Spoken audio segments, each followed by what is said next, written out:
Product से, services से पूरी तरह से सेटिस्फाइड हो, तभी आपको रिकमेंड करना है आगे और लोगों को उस कंपनी को ज्वाइन करने के लिए।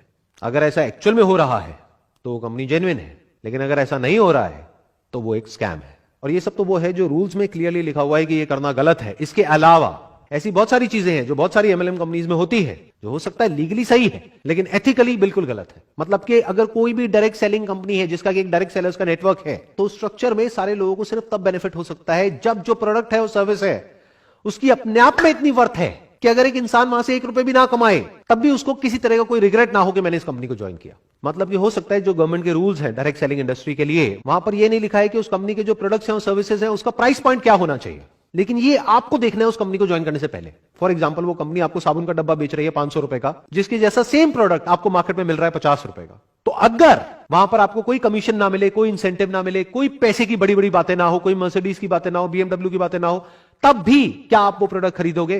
अगर तो जवाब है हां, तो वो कंपनी बहुत बढ़िया है। लेकिन अगर जवाब है ना, तो ये बिजनेस फंडामेंटली फ्लॉड है। क्योंकि ये जो बात अब मैं बोलने वाला हूं इसको ध्यान से समझिएगा, ये सिर्फ डायरेक्ट सेलिंग बिजनेस पर अप्लाई नहीं होता है, बल्कि किसी भी बिजनेस पे अप्लाई होता है।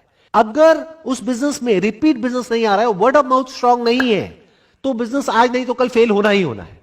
Word of mouth, not of the money that a person can earn from that particular company, but word of mouth of the products and services offered by that particular company.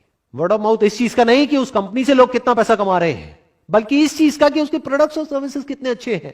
अगर actual में उस company के products और services अच्छे हैं, competitively priced हैं, और अगर आप खुद अपने घर में उन प्रोडक्ट्स को बार बार यूज कर सकते हो, तो ये बिजनेस लॉन्ग टर्म में सक्सेसफुल हो सकता है। लेकिन अगर उस कंपनी के जो प्रोडक्ट्स हैं और सर्विसेज हैं उसमें दम नहीं है, तो बिजनेस ने आज नहीं तो कल फेल होना ही होना है। और यही सबसे बड़ा फर्क है एक जेन्युइन कंपनी में और स्कैम में।